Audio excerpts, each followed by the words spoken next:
नमस्कार, मैं हूं विवेक कुमार और आप देख रहे हैं देश का एजेंडा। कहानी है टिशा शर्मा की, जो एक अभिनेत्री, एक मॉडल और मिस पुणे भी रह चुकी थी। और ये कुछ तस्वीरें उनकी ज़िंदगी की हैं। और अब बात करते हैं टिशा के बारे में। टिशा जो है उत्तर प्रदेश नोएडा की रहने वाली थी। 33 वर्षीय ग्रेजुएट थी, एक मॉडल थी, एक्टर थी और कॉर्पोरेट प्रोफेशनल भी थी। उन्होंने अपने करियर की शुरुआत के दौर में मिस पुणे का खिताब भी जीता था और बाद में विज्ञापन अभियानों और शॉर्ट फिल्म और कॉर्पोरेट भूमिकाओं में भी काम किया था। टिशा ने दिसंबर 2025 में भोपाल निवासी समर सिंह से शादी की थी। शादी से पहले टिशा का जो पेशेवर पृष्ठभूमि बेहद सफल रही थी। उन्होंने एमबीए की पढ़ाई पूरी की थी। मीडिया में व मॉडलिंग में आने से पहले कॉर्पोरेट सेक्टर में काम भी किया था। और वो इंस्टाग्राम पर काफ़ी एक्टिव भी रहती थी। अपनी सभी चीज़ें वो इंस्टाग्राम पे साझा करती थी। त्रिशा और समर्थ की शादी पारिवारिक संबंधों के माध्यम से तय की गई थी। फिलहाल दोनों जो है एक डेटिंग ऐप से मिले थे और ये उनकी कुछ तस्वीरें हैं। उसके बाद इन्होंने डेटिंग ऐप पे मिल के अपने शादी का जो डिसीजन लिया था शादी करने का, और 2025 दिसंबर में इन दोनों की शादी हुई थी। और शादी के बाद कुछ चीज़ें बहुत घटित हुई और उनके जो पति थे समर सिंह, जो आपराधिक मामलों के वकील थे, और दिशा और समर की शादी दिसंबर 2025 में हुई थी। और समर सिंह पीछे से एक आपराधिक वकील मामलों के वकील थे। दोनों की शादी ने अपना शादी करने का जो फैसला वो दिसंबर 2025 में लिया था। और जो उनकी सास थी तिशा की, वो गिरी बाला सिंह थी, जो भोपाल जिला उपयोगिता फोरम की अध्यक्ष के रूप में कार्यरत भी थी और वो पूर्व न्यायाधीश भी रह चुकी थी। और तिशा शर्मा की मृत्यु के बाद उन्हें परिवार ने ससुराल पक्ष पर दहेज, प्रताड़ना, मानसिक उत्पीड़न तक कई चीज़ों का उन्होंने उस पर सवाल उठाए हैं। और शादी के कुछ दिनों बाद ही तिशा की जो है आत्महत्या के कारण मृत्यु हो जाती है, जो संदेह भरी थी। और शादी की कथित समस्या कुछ ये थी कि तिशा के परिवार का दबाव था कि वह भावनात्मक रूप से परेशान रहने लगी थी। बहुत अलग थलग उसको कर दिया गया था। उसके पति और उसके सास ससुर का बहुत दबाव था। परिवार ने कई आरोप लगाए, मानसिक प्रताड़ना उसको किया जाता था, दहेज को लेकर दबाव था और कभी काफ़ी उसे शोषण किया जाता था और उसकी निजी व पेशेवर ज़िंदगी पर भी नियंत्रण की कोशिश की जा रही थी। ये कुछ कहानियाँ जो सामने निकल के आई थी।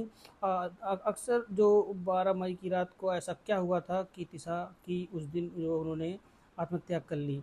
पुलिस के अनुसार 12 मई को भोपाल में ससुराल के घर के अंदर तिशा को फांसी पर लटका हुआ पाया गया। प्रारंभिक जांच में इसमें आत्महत्या बताया जा रहा था, जबकि उनके परिवार वालों ने उस पर तुरंत खारिज कर दिया और उसके क्योंकि उनके शरीर पे काफ़ी चोट के निशान भी थे। जो मौत के आखिरी 60 मिनट्स में जो क्या हुआ था, वो कुछ चीज़ें जो बाहर निकल के आई सीसीटीवी फुटेज के अनुसार, करीब शाम 7:20 पे टिशा जो घर की छत की ओर जाते हुए देखी गई। लगभग 1 घंटा बाद उनका शव नीचे लाया गया। यह मिस टाइमिंग जो स्टैम्प था इस पूरे केस को बड़े रहस्य में बदल देता है। जांच एजेंसियां पता लगाने की कोशिश कर रही हैं उस समय घर में कौन मौजूद था, उस 60 मिनट में क्या हुआ, किस तरीके का विवाद की बहस हुई। और ये जो एक सामने आया था फुटेज, जो टिशा जो है जाती हुई ऊपर एक आई थी, ये सीसीटीवी फुटेज सामने निकल के आया हुआ था। अगर ये आत्महत्या थी तो तुरंत अस्पताल क्यों नहीं ले जाया गया? ये टिशा के माँ बाप का जो उन पर ससुराल पक्ष पर जो लगाया गया था आरोप, जबकि ससुराल पक्ष का कहना था कि सीढ़ियों के पास टिशा को जो है सीपीआर दिया जा रहा था, मेडिकल मदद मिलने से पहले उसे बचाने का प्रयास किया जा रहा था। लेकिन परिवार ने कई सवाल उठाए कि तुरंत एम्बुलेंस क्यों नहीं मंगाई गई, अस्पताल ले जाने में देरी क्यों की गई, और भी काफ़ी चीज़ों का उस पर आरोप लगाया गया।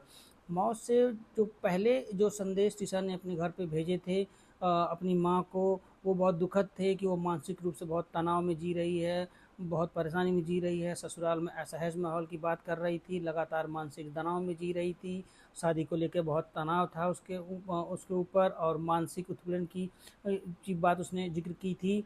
और अगर ये बातें सामने आती तो क्या अहम सबूतों को सही तरीके से संभाला गया?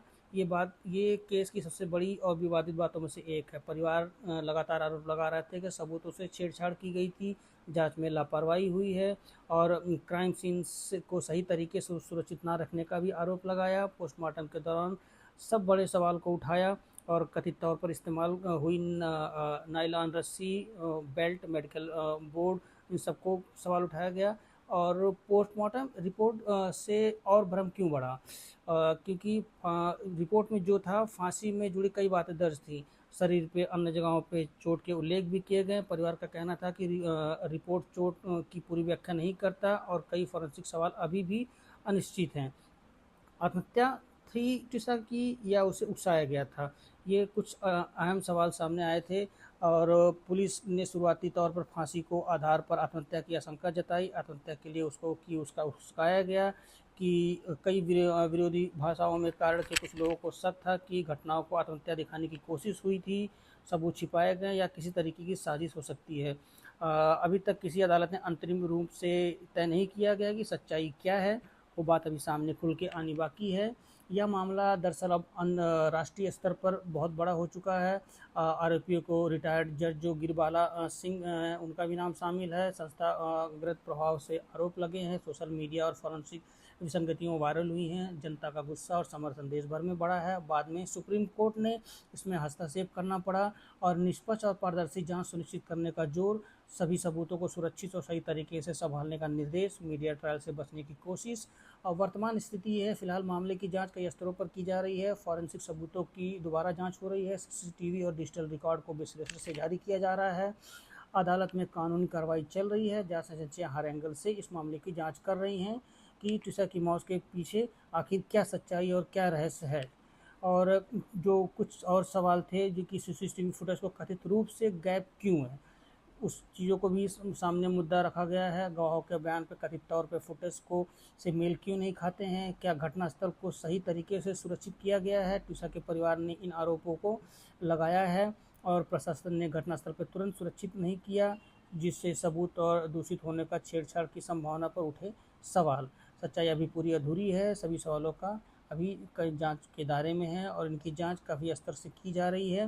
पोस्टमार्टम के दौरान बेल्ट विवाद क्यों उठा, शरीर पर मिली चोट की वजह क्या है, कॉल रिकॉर्डिंग और मोबाइल डाटा की जांच क्यों हो रही है। परिवार ने तत्काल अंतिम संस्कार से इनकार कर दिया। उनका ये कहना था कि अभी कुछ और भी सबूत हैं जो हो सकता है इससे मिल सकें, अंतिम रूप से संस्कार करने से हो सकता है सारे कुछ सबूत मिट जाएं।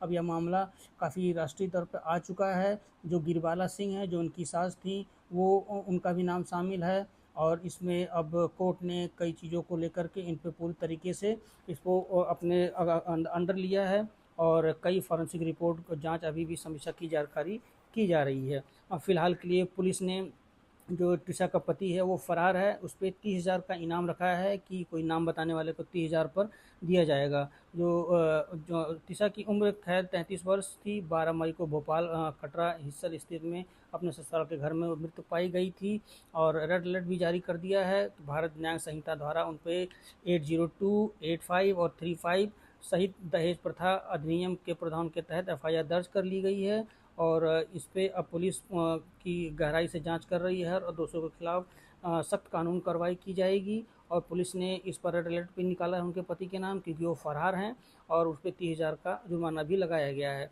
तो ये कहानी थी दिशा की, जिसने अपनी ज़िंदगी खो दी है।